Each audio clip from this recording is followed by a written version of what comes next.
Dans la plaine de la Tiama, au contraire, tout se passe à l'extérieur des habitations.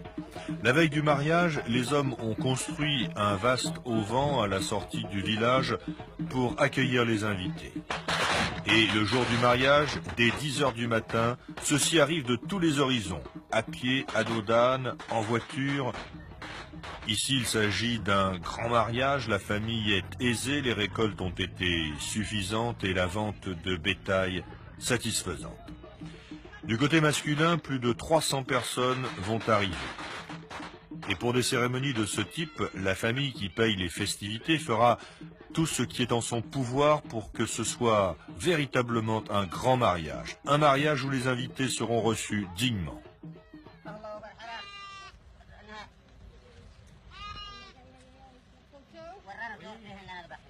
Tandis que hommes et femmes vont se rassembler, chacun de leur côté respectif, les bouchers abattront des dizaines de chèvres et de moutons pour nourrir toute l'assistance.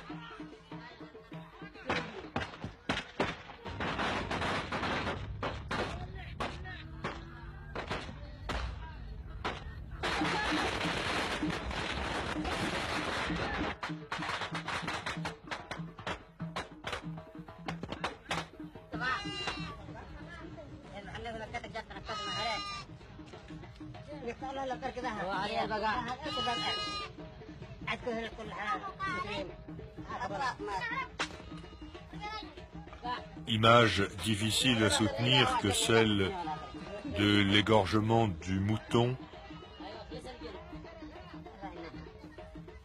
L'animal est abattu suivant les prescriptions de la charia, la loi religieuse, qui ordonne que l'animal soit vidé de son sang. C'est donc la tête tournée vers la Mecque que le boucher prononce les paroles rituelles avant de l'immoler.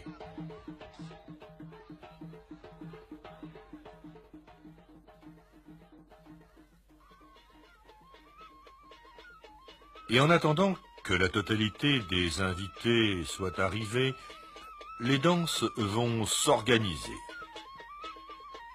Danse d'hommes.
Et puis, tout le monde étant enfin là, va pouvoir se dérouler l'une, sinon la partie la plus importante de cette cérémonie, puisqu'il s'agit du festin, du repas de mariage.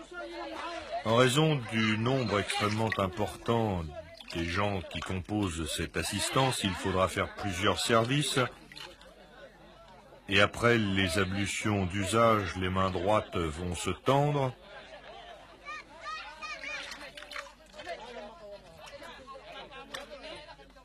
Sous un auvent qui a été dressé à l'intérieur de l'enclos familial paternel, on a installé des nattes sur lesquelles sont disposés les mets. Et au centre de chaque natte trône un grand pot de terre contenant de la pâte de doura, de sorgho, pâte recouverte d'un mélange de beurre fondu et de miel.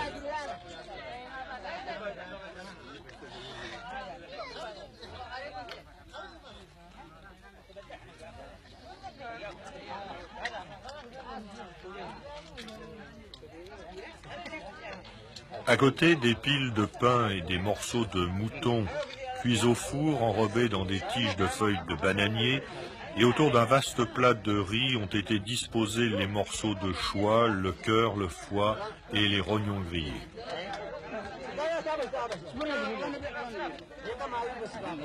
Parmi ceux qui mangent, personne ne parle ou ne commente un plat. Tous avalent très rapidement sans boire afin de ne pas déranger inutilement un serviteur. Un simple verre d'eau passera en effet entre les convives à la fin du repas.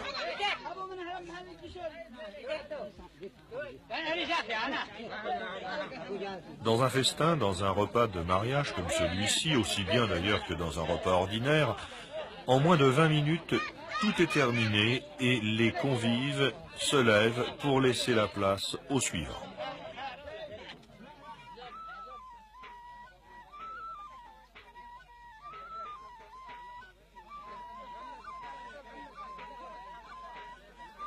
La réunion sera interrompue en fin d'après-midi au moment de l'arrivée du marié. Il s'agit d'un très jeune homme dont on a rasé le crâne la veille en signe de purification. Il porte bien sûr les attributs masculins, le poignard, le fusil. Accompagné des danseurs, il va prendre place sous l'auvent, à l'endroit le plus confortable qui lui a été réservé. Et il restera là, semblant absent de cette cérémonie qui se déroule pour lui.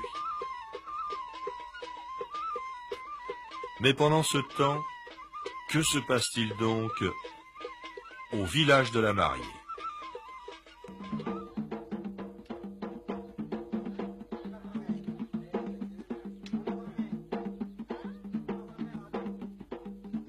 Réunie avec les femmes de sa famille et les femmes du village, elle va danser bien au-delà du coucher du soleil.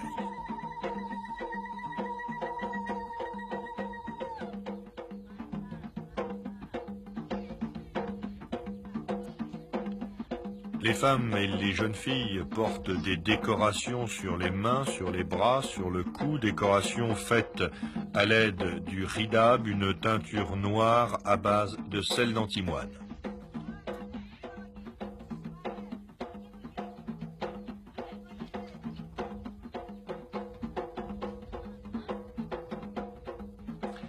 La mariée, elle, porte une formidable coiffe trapézoïdale constituée d'une armature de paille sur laquelle sont plantés des boutons de fleurs de jasmin.